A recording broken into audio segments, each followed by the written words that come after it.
We thank Aziza Nait Sibaha for her speech. Today we will have 4 panels, and the first panel is Making Sense of Global Regulation, what is imminent and what is expected. Now I would like to invite Paul Smith, CFA, CFA Institute former CEO and co-founder of SustainFinance, as the moderator.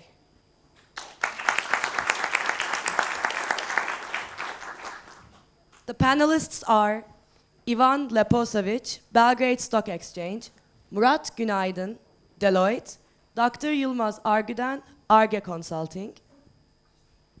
And joining online, Adrian Tennessee, CFA, Bucharest Stock Exchange, and Martina McPherson, Swiss Stock Exchange.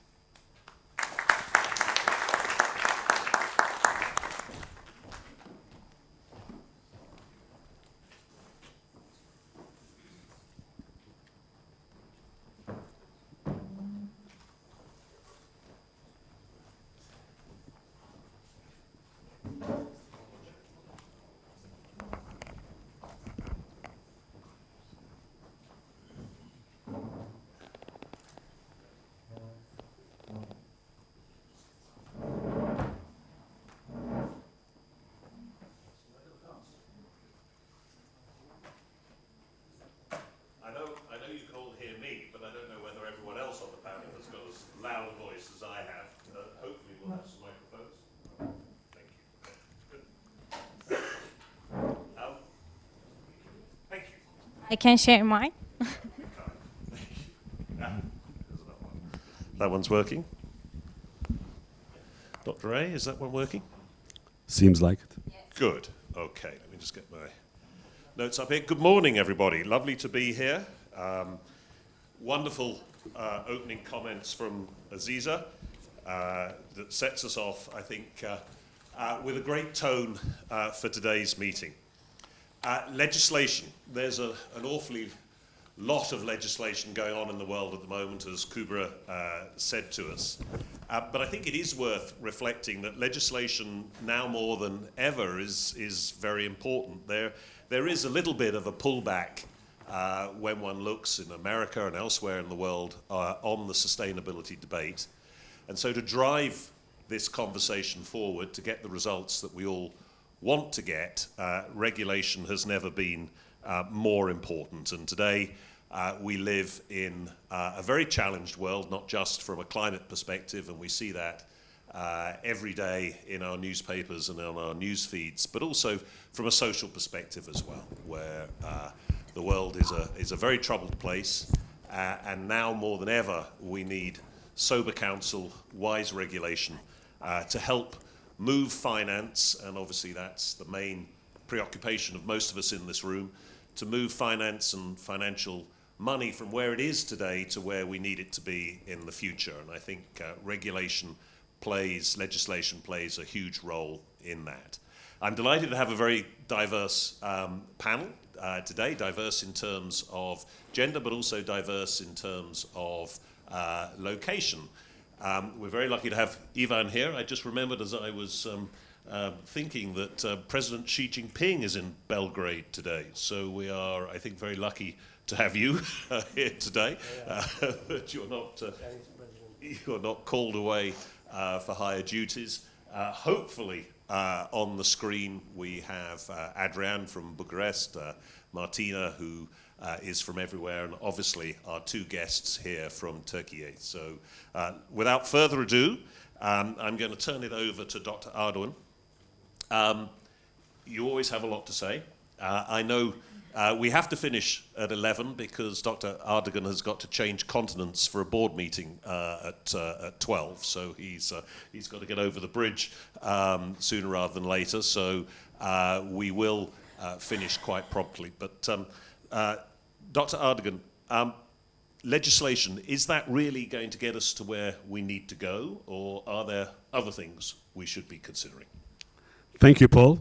I would like to thank the organizers of the summit as well, because it's a terribly important subject. sustainability, the world is not moving sufficiently fast in terms of its remedies with respect to climate, clearly. And we see lots of evidence on this one. Regulation is, as you said, very important, but regulation is a very dangerous tool as well. It's not a very easy tool to use. And it is not sufficient only to regulate. We need to align the incentives with the world we want. Generally, with respect to regulation, we have a number of difficulties. One of them, regulation requires remedy, and it means that we need to have very clear measures, and that needs to be applied fairly across the board, which requires compliance costs as well as enforcement costs. And if we don't have the enforcement capability, then putting regulations on paper actually may provide advantage to those who try to escape regulation than those who apply regulation by internalizing it. So that's a very important thing that we need to focus on. And generally, it's easier to make rules than have an understanding of the total cost of implementing the regulation, including the compliance as well as the enforcement costs. If the government doesn't have the enforcement capability, it doesn't work.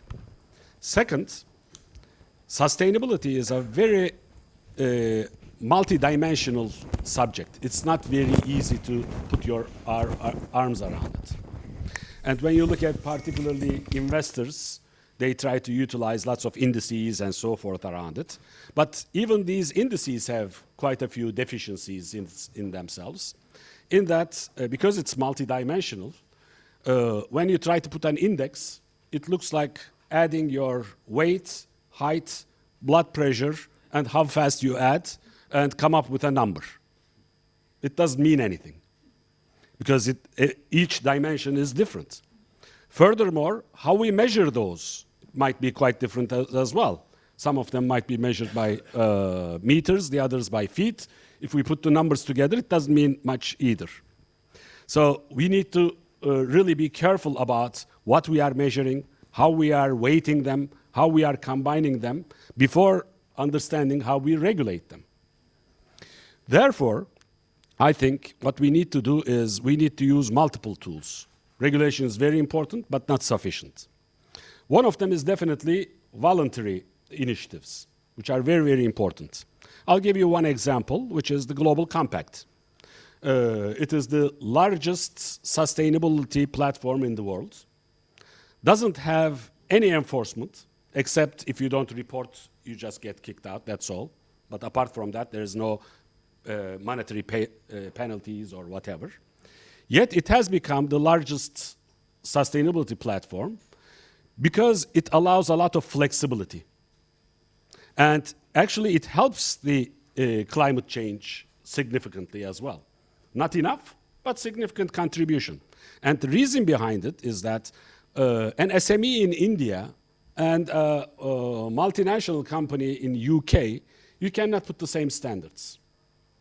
You can have the same principles, but you cannot put the same standards. If we try to put a single set of standards, some of them will be too easy for some companies and too difficult for others, and they will fall. If we allow people to put their own goals and so forth and follow that and increase transparency, actually it gives a very nice positive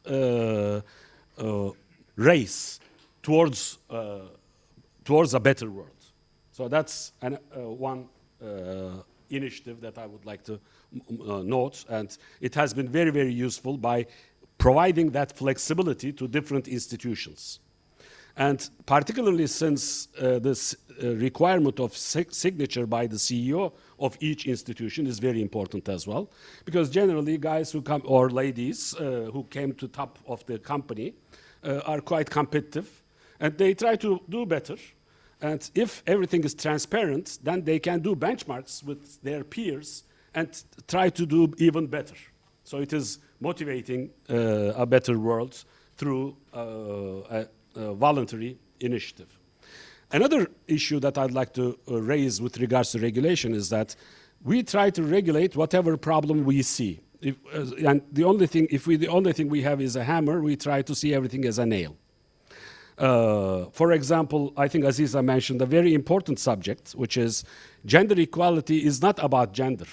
Gender equality is about the future of the world. Therefore, similarly, regulation is not about only carbon. Regulation is, we need to align all of our incentive systems with the world we want. What do I mean by this? For example, we regulate carbon, but our taxation systems are not aligned with a better future, okay? Or even investment schemes in many countries, some of them are still favoring carbon-focused investments and so forth. For example, what do we need? I mean, we tax things which are easy to measure, such as employment, whereas employment is a very important social issue, okay? Tax has two goals. One of them is raising funds. The second, it reduces the level of demand on that area. So why do we tax employment? Maybe we should tax unemployment. And yes, we need to have maybe a universal income so that people can live to a certain extent, but we should promote employment rather than tax employment. We tax value added, whereas innovation is the most critical thing for improving our technology. Why are we taxing value added? Value added is a great thing. We should have more of it, right? And maybe we should start thinking about externalities, positive and negative externalities, rather than taxing positive externalities because they are easier to measure. We need to focus the total taxation systems to negative externalities. For example, if we want to have gender equality, rather than having quotas, maybe we should tax the gap between gender inequality. That is a much better incentive system than putting quotas, because quotas actually do not provide the full benefit of having gender equality or better involvement of women. If you try to put just quotas, it becomes statistics to follow rather than benefiting from the ideas of the woman and expanding the ground and so forth, because it focuses only on one measure. We need to think about measures which are multidimensional to be able to get sustainability to life. In the second round, I'll give you a few more examples of what we can do. But in short, sustainability is about internalizing externalities in our decision making. And we need to align all of our incentives, and we need to focus on whole of society, whole of government, whole of policy cycle approaches, rather than putting a hammer on each nail that we see, because that approach is not working. Thank you. Thank you very much. Well, what a great great start to the panel to set the scene on regulation. I'm a bit depressed after that. As someone who doesn't have a job, you're now going to tax me. I thought I'd have avoided the taxation regime, but obviously... We have to benefit from your expertise. You have to work. Okay. If you don't work, we have to tax. If I don't work, I get taxed. Okay, all right, now I know. Now I know. I must get back to work. I'm going to turn to Murat next, really to bring us a little bit back to Sure. The subject at hand, I'll try. regulation, and from a perspective here in Turkey. Tell us a little bit about the current regulatory framework. Obviously, this country has an incredibly important geographic position, 1 foot in Europe, 1 foot in Asia, 1 foot in the rest of the world. That's 3 feet, but you know what I mean. It must be so hard for companies based here in Turkey to navigate not just the domestic situation, but also the global situation. So tell us really how companies are affected by existing global and European regulation and what's going on here in the country. Yeah, thank you very much, Paul. First of all, thank you very much for inviting me here, SustainFinance and CFA Society. Thank you very much. It's a great honor to be here with all the attendees and with all the distinguished panelists. And I also want to welcome you to Istanbul, to our beautiful city as an Istanbulian. When it comes to your question about the regulations in Turkey, let me talk about the regulations on reporting first. After remaining silent and putting on some light legislation on regulation on the reporting for a limited number of companies, this has recently changed dramatically. Up until this year, only listed companies were obliged to report on what they have done during the previous year with an easy-to-use format. I have to say that this is not to find those efforts inadequate, but I just want to emphasize that it was just the beginning of the journey for the Turkish companies, and it didn't have a really wide coverage back then. This was surely an important step and made the companies to be aware of what is going on the sustainability front and what is going on the horizon, what will be on the horizon as well. And even though there was a light regulation on sustainability reporting in Turkey, major companies, and mostly coming from the financial sector, started to take action, formed their in-house sustainability practices and management systems, and this created awareness amongst the organizations, and stakeholders started to understand that the sustainability is not just being aware of the environment and respecting it, it is also to be active and take action on all other fronts, such as social practices and bettering their governance mechanisms as well. So when it comes to social issues, Turkish companies have always known to be active, and most of them have the being socially responsible attribute in their DNA. And that in time became much more important, and companies have started to make their efforts more visible and became role models for other companies, which also led the other companies to take action on that front as well. Most recently, as I mentioned in the beginning, one of the most crucial developments in sustainability reporting in Turkey was the KGK, the Public Oversight Board's announcements.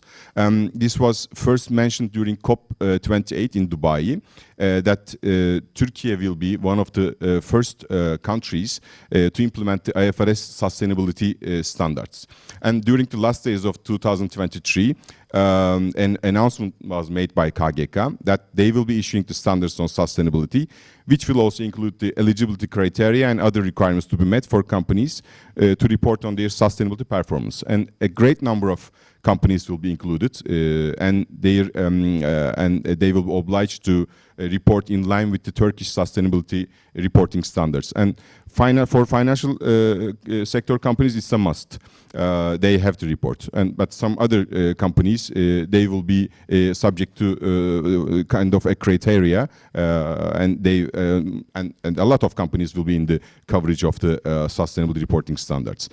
And as we also know that KGK will not only be asking for reporting, and they will also be asking for obligatory assurance as well, and it will be obligatory for certain industries. This is still under discussion, by the way, but the details will be clear soon, and also which companies will be obliged, will be accustomed to do that, and which companies will be, what kind of professionals will be certified to do that.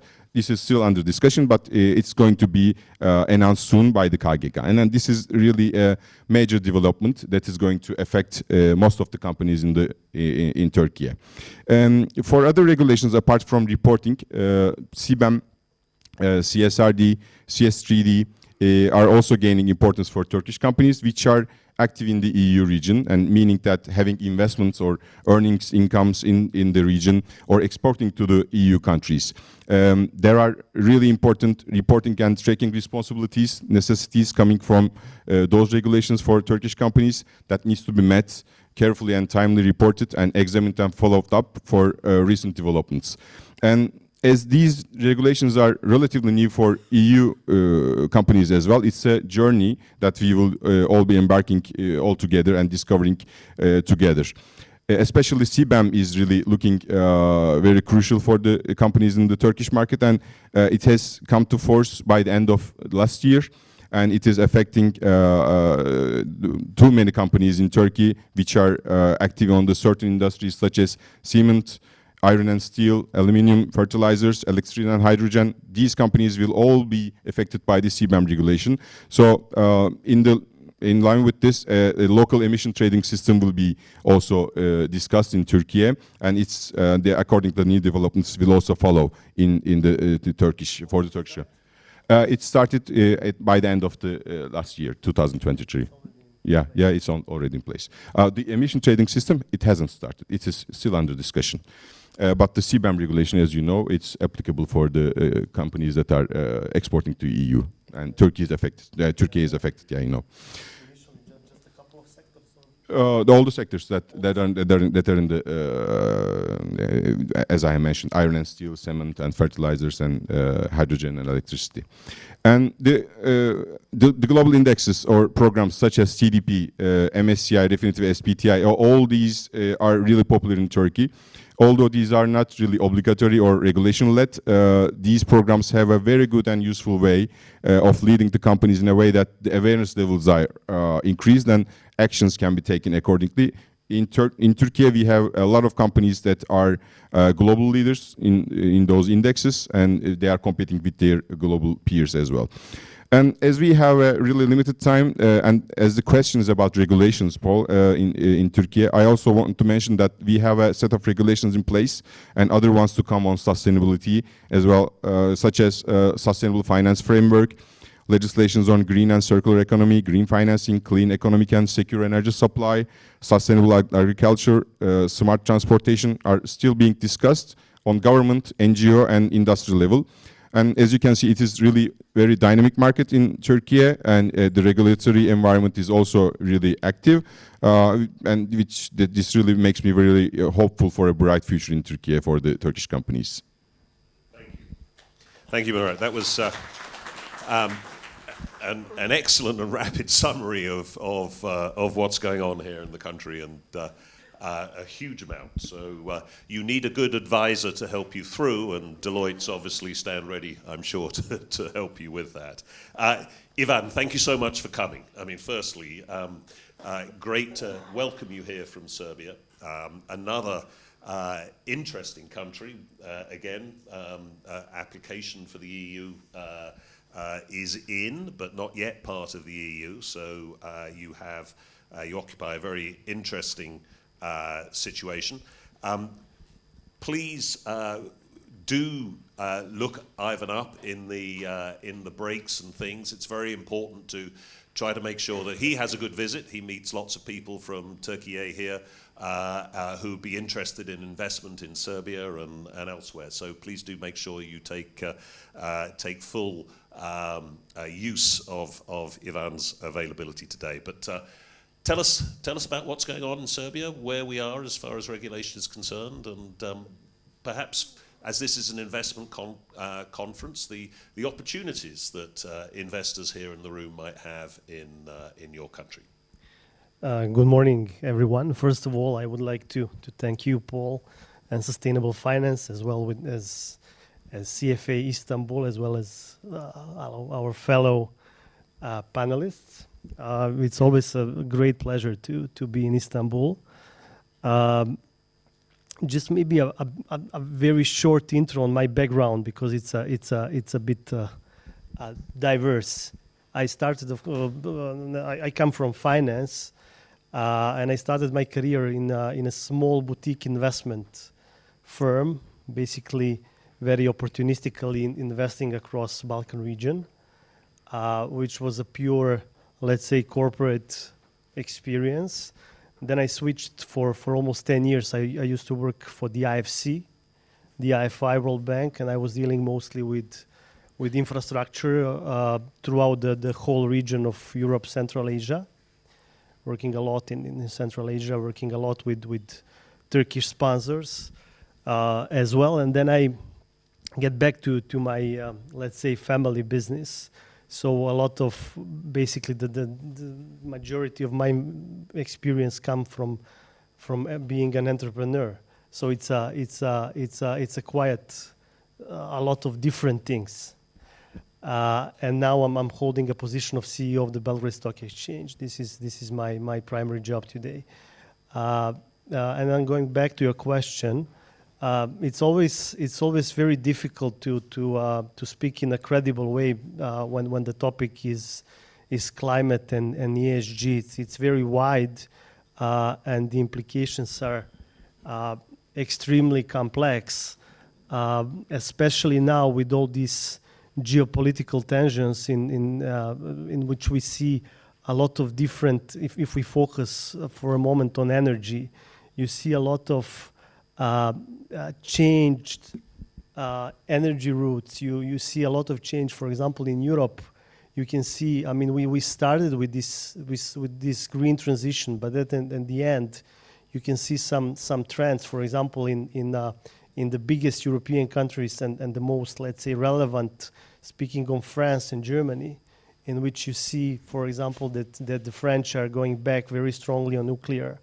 You see Germans are trying to find a way to change the cheap gas they used to have. Going back to coal, they let's say close nuclear. So it's extremely complex, and it's a very, very interesting question how it will develop altogether. And going back to the region, for the Balkan region,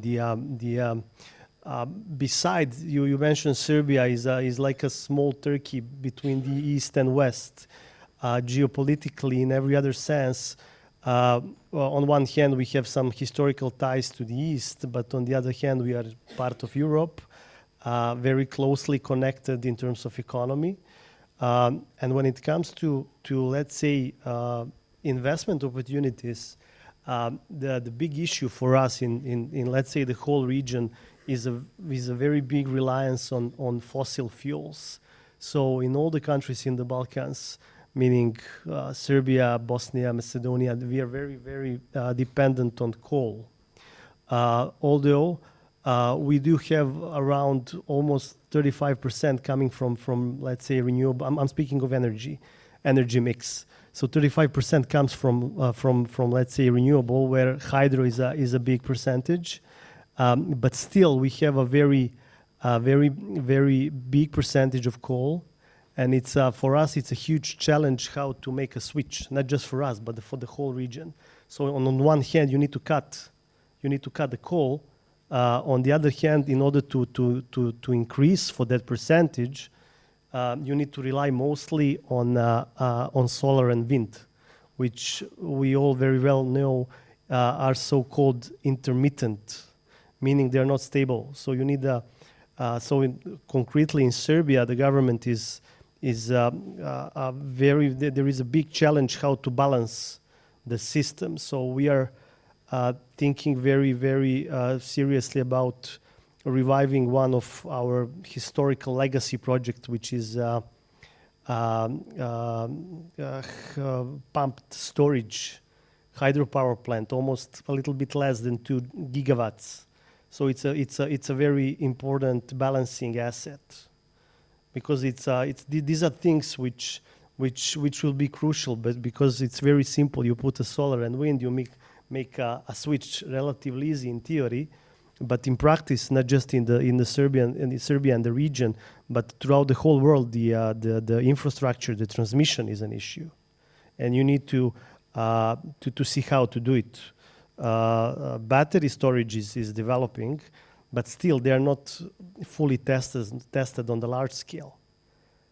But on the other hand, speaking of Serbia, we have a pretty respectable pipeline of wind and solar.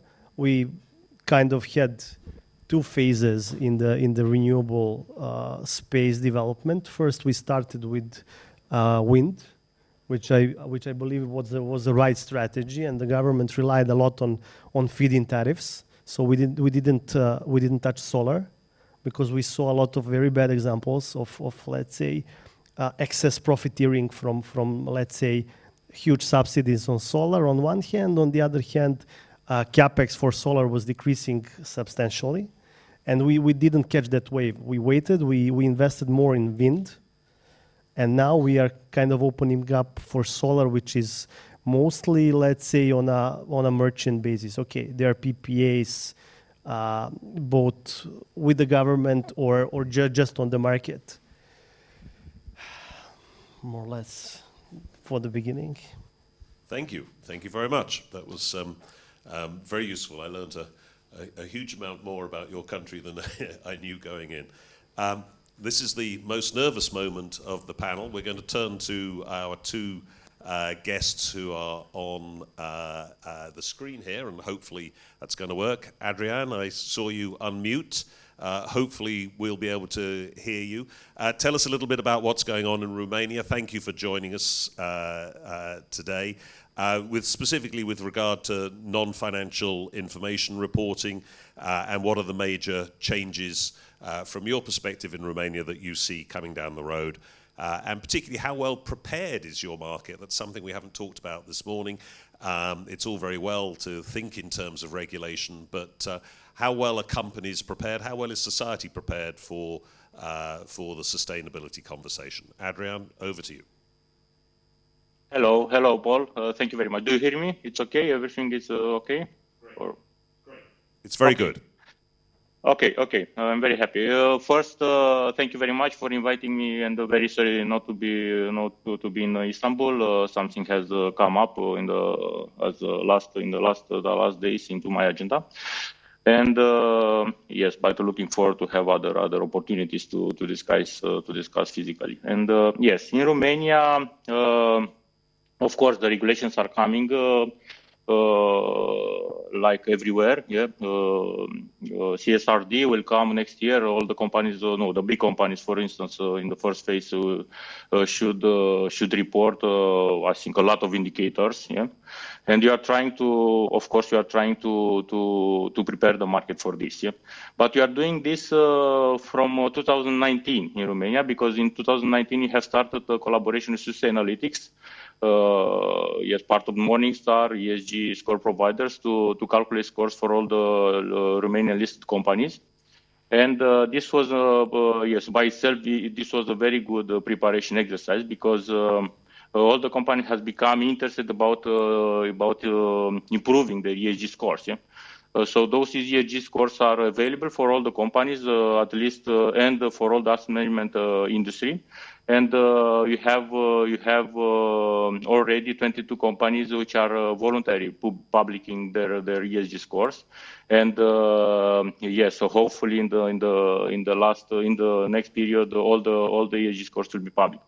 So this was our main initiative to prepare the market. Yeah. Afterwards, a lot of other initiatives has come in, and I want to mention here you have a collaboration with BRD, and we have public a guideline for non-financial reporting, and this is a public document since it is published in 2022. Yeah. So this was again very nice, very good initiative also for preparing the market. Yeah. You have with IFC a lot of workshops to increase the capacity of the market to attract to issue green bonds or labeled bonds. Yeah? We have done this, and a lot of others with other associations in Romania. Envisia, I want to mention two of them. Envisia, it's an organization on the corporate governance aspects. Yeah? Because yes, you should not forget about corporate governance. It is very important. The G into the ESG score, and you have done a lot, and you are doing a lot of workshops with our board members for the listed companies. You have established an association of investor relationships in Romania in 2019, and one of the aspects they are looking at is the non-financial reportings, and they have a score, yeah, to quantify the quality of investor relationship communication, and they have a criteria for non-financing reporting into this score. The name of the score is Vector. You can find it on our site for each of the companies, and they have this criteria. And in this moment, I think more than 1/3 of the companies are doing very well into the non-financing reporting. Of course, as I said at the beginning, the regulations are coming, yeah, and yes, in 2025, the big companies should, or at least the companies which have more than 500 employees should report this, and in 2027, I think all the companies, listed companies, should comply with CSRD. But in general terms, you want to.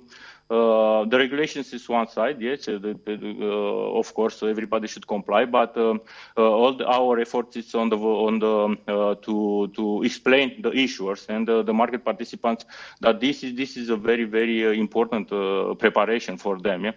And because you want them to do the things on a voluntary basis, yeah. And you want them to convince them that this is the trend which will come, and this is a trend which will create for them better market conditions. Yeah. So as has been said previously in the panel, my view is also that the sustainability, the regulations is one. Yes, everybody will tick those boxes, but if you want to have a sustainable capital market, you have to translate those sustainability criteria into a better market conditions through incentives or whatever means that.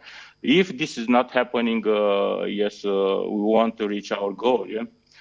So if you can translate the sustainable company to have a better market conditions, cheaper financing costs, better asset evaluation to the market, I think this is the only solution in my view to have the sustainability. This is a very important trigger to have a sustainable economy. Thank you. I think that's an extremely important point. It's not just about regulation, it's about the way society responds to regulation and adopts regulation. Martina, you've been waiting very patiently for us. Hopefully your mic works as well as Adrian. Martina, I don't really know where to begin with you. You have a foot in so many camps, the Spanish Stock Exchange, the Swiss Stock Exchange. You're a published author as far as the EU work the EU regulation is concerned, and you obviously you know a huge amount about London, where I believe you're based. So you have a very broad swath of interests. Not everything made in Brussels is perfect, but I would like you to sort of address what's going on in the EU, if you could, for us, and talk a little bit about the different approaches that you see as you have this very broad spread of interests in Europe and beyond. So, Martina, over to you. Thank you very much, Paul. And again, also apologies, I can't be in Istanbul this time, but very much looking forward to our next engagements. And as you rightly stated, Paul, I'm here heading the ESG product strategy function at the Swiss and Spanish Stock Exchanges Group. So I have a cross-border view looking at issuer implications and ESG, as well as the data analytics, index/product sphere, and ESG, and that's very much my background in industry. Beyond that, as you said, I'm also a part-time academic. I'm a visiting fellow and guest lecturer at Henley Business School and University of Zurich in sustainable finance with a focus on regulatory topics. Have authored, co-authored, edited a variety of different books and papers. And beyond that, I'm also sitting closely to policy making and regulatory decision making when it comes to membership bodies and associations. Here, UK Houses of Parliaments, the former all-party parliamentary group on ESG. I'm on the advisory committee.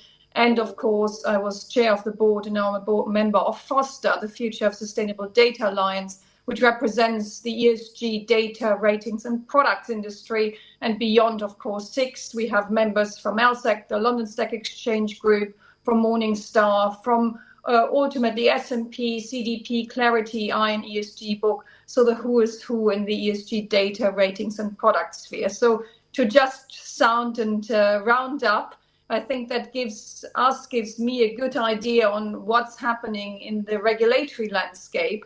And I'd like to start with highlighting globally that we are talking now of more than 1,255 pieces of ESG policy and regulation around the world in the last decade. You know, that's up from something like 490 just in the first decade of this millennium. And that shows also the sheer complexity we are dealing with. We're dealing with these pieces of policy. We're dealing on top of that with 400 different sustainability labels and 45 plus taxonomies around the world. And if and where ultimately the question of interoperability comes in, we see currently a bit of a challenge given that these different frameworks and standards are following various principles and or rules-based approaches. And coming now from a product perspective, it remains increasingly difficult at source level to provide a coherent and a consistent picture in line with either financial and or double materiality expectations. And then if you look across the value chain, participants such as data aggregators, rating providers, and of course, scoring providers, as well as benchmark facilitators, they all require a clear rules-based approach to build methodologies, standards, frameworks themselves for the relevant different type of derived products. And lastly, these are being used by investors and increasingly capital markets participants and banks. And there's an increasing confusion around, you know, the interoperability, the clarity, comparability, and consistency of information that's coming into the sphere. Maybe to answer your question around, you know, the EU picture particularly, I mean, when we look at the EU, we now look at various pieces of regulation that all link back to the Green Deal that came into force and was launched in 2019. That's a set of policy initiatives, and I know we have touched on various tax incentive schemes, and I fully agree here we shouldn't just plainly look at regulation, but regulation is also enabling incentives. And up and foremost with the Green Deal, we are seeing, you know, that ultimately this piece of policy instruments is enabling or should enable the review of existing European laws on climate metrics, and there were plenty. You know, it's aiming to introduce this new legislation to support circular economy, building renovation, biodiversity, farming and innovation initiatives, and we touched on them as well on the panel very briefly. And it also should help to make the EU's climate, energy, transport and taxation policies fit for reducing net greenhouse gas emissions by at least 55%. So that term fit for 55 by 2030 compared to 1990 levels is all linked to the European Green Deal. And what there is also as a derivative instrument, so to say, are these pieces of regulation that we see for companies. We touched a lot on CSRD, that's replacing NFRD. Now suddenly, instead of 10,000 plus, we see 50,000 companies in scope. The threshold has been expanded to now also include mid-cap companies. So ultimately, we will see much more movement of transparency and disclosure in the wider value chain of companies, and also of companies globally. Again, to give you an example, I had an interview on that most recently with the US-specific metrics and looking when and where the SEC is pivoting on climate risk disclosures. Already 13,000 US companies are in scope under CSRD, and I think that's an often overlooked fact. But given we are talking about multinational enterprises, you know, it gives you the sheer scope and the sheer reach of this piece of regulation. And then ultimately what's important here as well is that beyond the CSRD, we are also seeing the SFDR, Sustainable Finance Disclosure Regulation, which has put investors very much at the heart of the disclosure agenda as well. And now ultimately, I come to that in a second, ratings and maybe ratings and scoring providers will follow as well under new pieces of regulation also currently tabled by ESMA. But ultimately, the SFDR regulation follows a so-called 10 points plan that have been set up based on the recommendations of the high-level expert group on sustainable finance, which were submitted to the European Commission in 2018. And they actually try really to reform three areas. First of all, moving capital flows towards sustainable investment. Then secondly, mainstreaming sustainability into risk management. And lastly, fostering transparency and long-termism in economic tax activities. And ultimately, what we are now seeing as as a derivative regulatory instrument, the EU taxonomy alignment or eligibility and alignment assessment, I should rather say, is very much focusing on the sustainable economic activities agenda and is directly linked and interlinked as well with the SFDR agenda. And what this highlights is that the EU, of course, is moving very swiftly and has been moving very quickly on its agenda to align the different areas and actors of the value chain. And as I highlighted, now we are seeing the additional layer of, not complexity, but I think the additional layer of transparency when and where the provider sphere is concerned. And there has been a report in 2021 by IOSCO that focused on ratings providers and the increasing need for managing transparency and mitigating the impacts around conflict of business areas and activities, and so on and so forth. And ultimately, what we're seeing increasingly now from also regulators around the world, may that be ESMA in the EU, may that be the FCA in the UK, may that be SEBI in India, and in various other jurisdictions, we are seeing consultations, proposals, and regulations being tabled around also the service providers industry to literally close the various loops and gaps in the current value chain when and where disclosure and reporting of information is concerned. But that brings me to my first and again the last point before I'm handing back to you, Paul. Of course, questions of interoperability remain. And I'd just like to refer to a paper we did here at 6 for COP28 in Dubai that focuses on the interoperability of climate risk regulation. And it's mind-numbing to see how when and where we are comparing the different regulations for companies and issuers, but also then especially the next layer up or down between issuers and investors, how currently there are not the same type of metrics and or questions and metrics and frameworks being used and information being asked for that would feed into one side versus the other in that sort of value chain. And that, of course, might lead in the longer term to more fragmentation. There's also been a question asked, and I wrote about that in my next and upcoming book or book chapter that I contributed to, the Mission Impossible. That's actually a reference point towards Contigo's study, also from 2021 too, on looking into the labeling market. When we now look at the normative requirements of meeting investment expectations and sustainability, Contigo did this study and analysis and looked at the most prevailing, the 12, I think, most prevailing labels in this space. And they came to the conclusion, and that's of course also a question around trade-offs, that if you restrict your portfolio too much by overlaying all these different expectations and thresholds linked to the most prevailing labels in Europe alone, you're creating a mission impossible. So moving from the alphabet soup of ESG to mission impossible in ESG investing.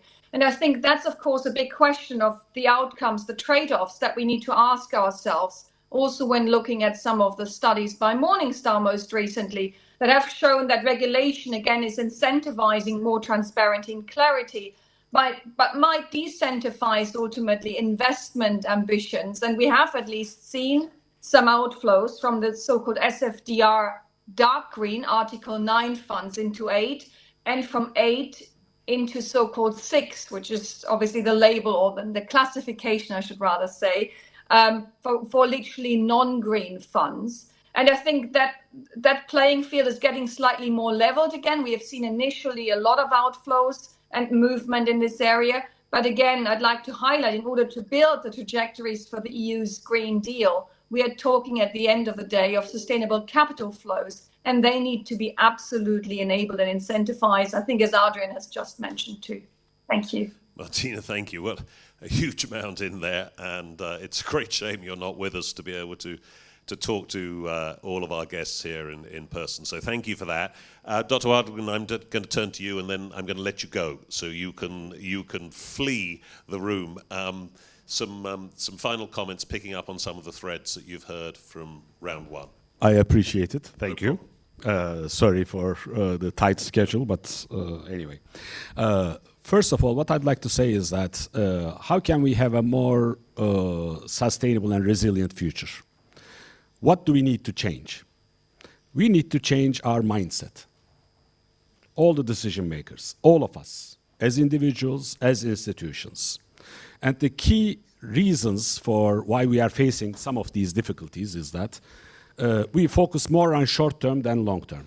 So we need to expand our horizon to longer term in all our decisions, daily decisions, investment decisions, whatever. Second, we need to expand our horizon with respect to the impacts that we create. It is not only our selfish interests, our balance sheet or whatever, but what do we do to the globe, to our stakeholders? So we need to consider others as we regard ourselves. Third, sustainability requires an understanding of multidimensional approach. Finance is not the only thing. It is the intellectual development, it is the environmental development, it is the social development. So when we are making our decisions, we need to consider multiple dimensions in multiple impact areas. Fourth, what we need to do is we need to provide some efforts into collective action. We cannot do it alone because it creates wedges for those who do it and who do not do it, an unfair advantage. So we need to have collective action as well. So in our daily decision making, if we don't do these things, we are not going to achieve the result. So how can we utilize things apart from regulation? What kind of incentivizations that we can do? Clearly, the world is moving in this direction in certain aspects. What each institution needs. Each institution needs a market, capital, and reputation. So we need to make sure that the investors understand what I'm saying. We need to understand, the brand owners or the supply chain managers need to understand this, as well as the people and the press and academicians understand and promote the right things. Okay. The problem we are facing in this issue is that we are focusing only on short-term performance, because what you measure is generally performance. Performance is context-specific. It depends on the industry, it depends on the technology, it depends on the geography, and the concerns might be different from one to another. So benchmarking across performance is not easy, is difficult. However, we need to have peer learning. We need to speed up peer learning from good examples. At Argon Governance Academy, we developed a model that is looking at sustainability governance scorecard. Okay. First, let me explain what I mean by this and why it's useful. One thing that I hear throughout the panel and all over the world as well, ESG is being used as an acronym for sustainability. I think this is not the right way to think about sustainability. Because the moment we say ESG, it becomes adjunct to financial. Okay. Sustainability is not adjunct to what we are doing. It is internal. It's a part of what we should be doing. So I don't like the acronym ESG. I know it's very well utilized everywhere, so it's very difficult to change. But the moment we start to talk about sustainability as ESG, we are actually making it as an adjunct activity. Okay. What I suggest instead is G's, governance of economic, environmental, and social impacts. Because ESG has another problem in itself as well. Environment and social are impact areas. G is about how. Okay, it's like putting pear, apple, and a ball in the same bowl. What we need to think about is not even only financial, which is due to us, but economic, which is innovation and throughout the supply chain. So we should be considering in each of our decisions our impacts on the economy, on the environment, and the society, social. So I rather use G's instead of ESG. If I can win some people around here, I think it would be very good in terms of our thinking and in terms of our communicating. The Sustainability Governance Scorecard tries to do just this.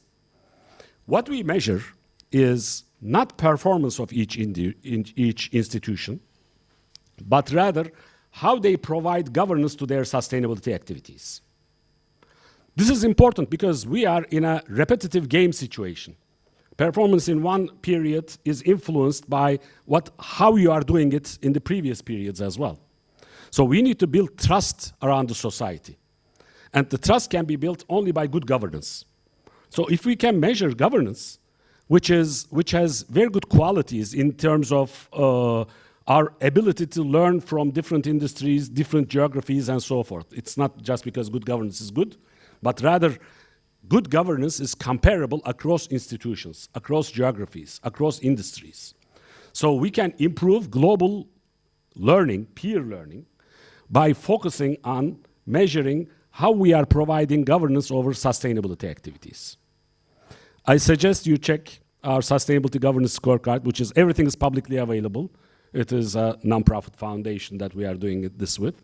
And we are going through about 200 global sustainability leaders. How do I define this? Those companies who made it to their sustainability indices in their stock exchanges, in 7 different stock exchanges.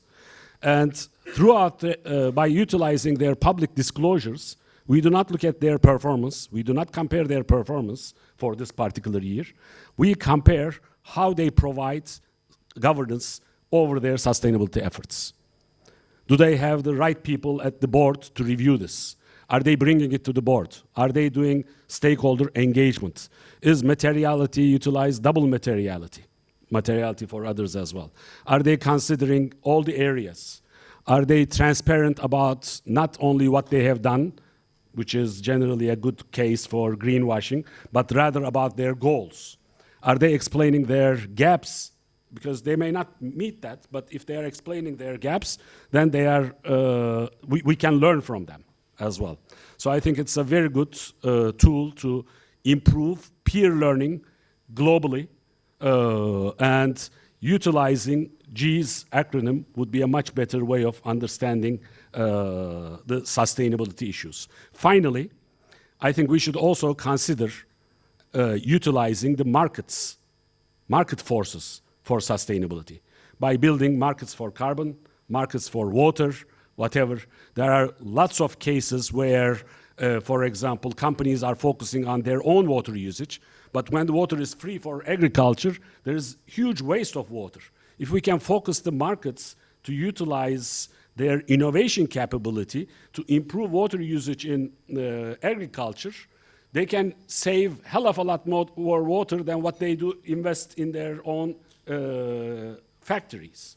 So we need to broaden our perspective to look at the issues and to understand our impacts on all different dimensions to the world and try to motivate how we can improve this. I think human innovation capability, ingenuity is there.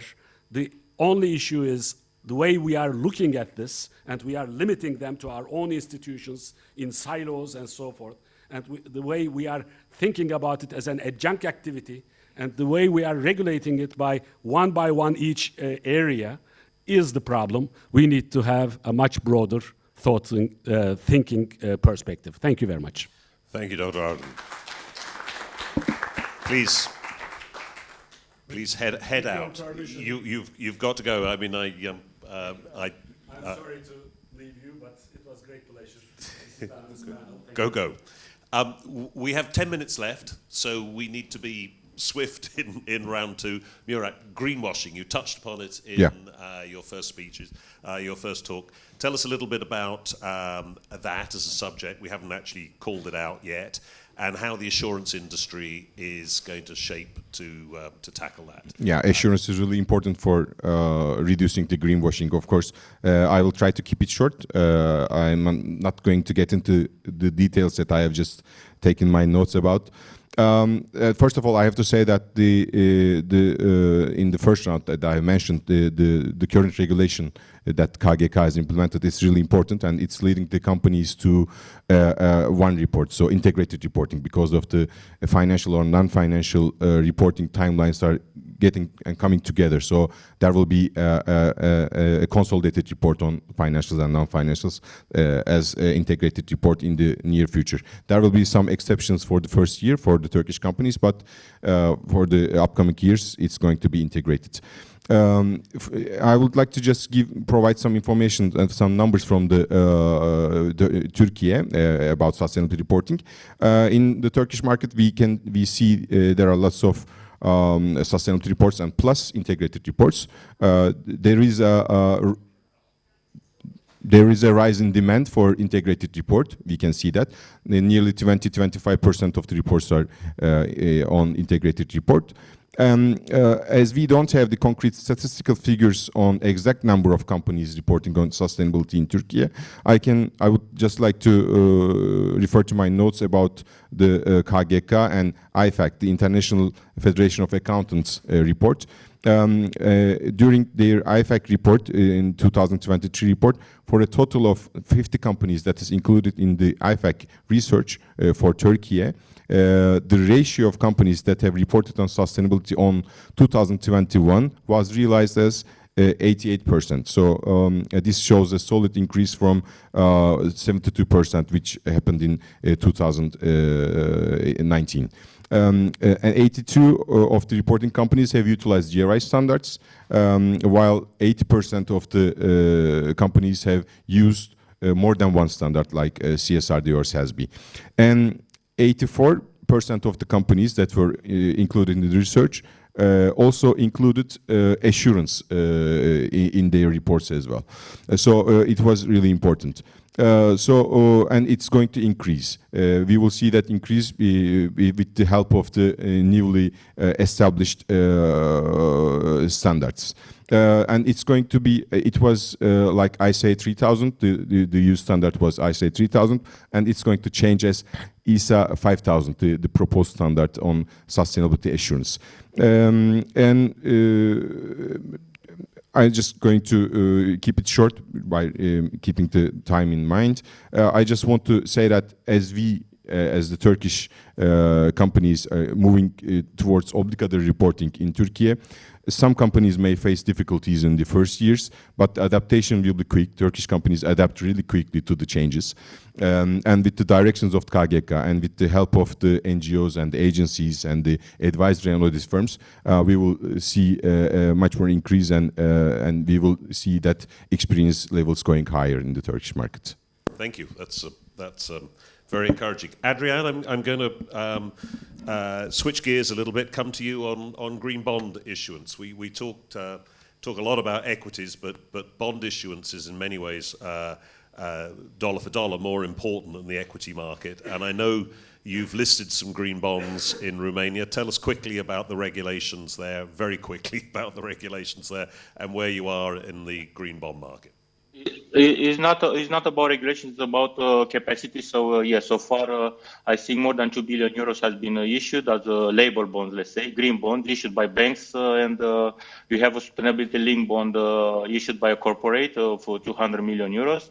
And going forward, yeah, the pipeline might be very strong because yes, on one side, the energy sector is very well represented in the Bucharest Stock Exchange, and I want to make a reference of the biggest European listing which has happened last year, Hidroelectrica. It's a hydropower producer, green company, but we have other companies, oil and gas, and also nuclear producer, and those companies have a lot of capex ahead, yeah, and probably you'll see a lot of activity in the capital market and also on the labor bonds issues coming from the energy sector. Also, municipalities have started to consider issuing bonds and labor bonds for their projects. On the other side, the real estate sector is very, very active in Romania, and you are trying to regulate real estate investment trusts, and those vehicles might issue labor bonds as well, and also the banks will continue to issue green bonds for green financing. Thank you, Adrian. Martina, perhaps just in the couple of minutes that you've got, could you just talk to us through the carbon markets in the EU? Perhaps give us a little thumbnail as to what's going on there, as that's arguably one of the most important markets that is succeeding in Europe at present. Sure, just with a couple of comments, more specifically, we look in Europe at regulated carbon markets versus in other jurisdictions, and this is the picture, around the world, into voluntary carbon markets. Ultimately, in order to scale the ambitions, and I think there's a lot of discussion around this, how this can be achieved, and how you look at the implications around the value chain. You need ultimately actors, and to which I also count, of course, the stock exchanges, to help scaling the ambitions in primary and in secondary markets. To give you just a feel, and that's the picture we looked at from a conceptual view perspective at the 6 groups, Swiss stock exchanges side to be more precisely, and we issued a couple of papers around this. You need to look into the roles that ultimately various markets participants play on the side of identifying the relevant projects, if and where they meet either regulatory or voluntary trajectories. We are using, by the way, also the Spanish entity side to look into various renewable energy certificate schemes, and they could be interlinked and intersected here too. Then you look at the verification of such projects, and this has been the same as for green bonds, interestingly. This has been the sphere of a lot of debate, given that you need to first of all identify relevant projects, but you need to also bring them into a classification and or a labeling system that meets then the specific normative or regulatory parameters and requirements. And there's, of course, the question again, how can you incentivize to build scale in these ambitions for the various type of technologies and or carbon sequestration, for instance, and others in use that would help, to scale again that market model. And then you need to bring these type of projects to market, very similar to green bonds, when and where we have seen our regulatory standards and parameters, such as the EU Green Bond Standard, at least for use of proceed project-specific bonds, that will hopefully enable and help to bring more scope definition, but also clarity and hopefully scale at some point, or further scale into the market. Green bonds, we are looking already at 1 trillion of issuances around 2023, for instance. And I think that trajectory is remaining strong. We need to see a similar momentum in building and scaling voluntary carbon and regulated carbon markets, I should say.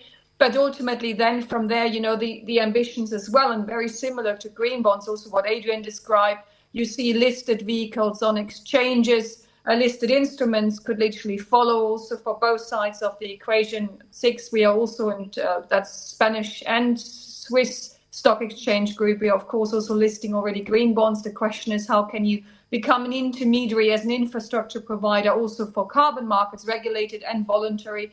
And then, of course, from there into secondary markets, where people literally have seen also with green bonds, the question around liquidity in markets and how can you build various market instruments that could be moved into, clients' investment portfolios when and where, for instance, green bond issuances for green bond or fixed income funds are concerned. Similar ambitions also to create maybe more specifically indices around carbon markets is something in discussion, and I think that will also help to enable getting passive investors moved, through ETFs or index-linked vehicles into the sphere. And from there, of course, there's the question around data creation and carbon data in particular, how that can be utilized across the wider value chain. So these are all the aspects, in short, that can be considered when and where you're aiming to build and scale either a voluntary or regulated market model. And to your point, Paul, clearly now that the EU is really trying to focus, again, in line with the EU's Green Deal and other instruments, policy instruments, to also help scaling this market, I think we will see a lot of more interest, and likewise also from voluntary carbon markets providers, market participants that are aiming to scale these models. I think we will see a lot of uptake in the next couple of years. It remains to be seen, of course, when and where we can achieve also credibility alongside the verification, accreditation of these type of projects in primary markets, and if and when how we can achieve quite quickly sufficient liquidity in secondary markets. And I think these are currently the main challenges. Wow, thank you. That's very helpful. Ivan, I'm going to give you the last word. Greenwashing, green bonds, assurance, carbon markets. Just tell us some of your thoughts about some of those subjects in a couple of minutes. Yeah, I'll be short. Maybe go more general. I would say, And I would agree with the professor on a couple of points.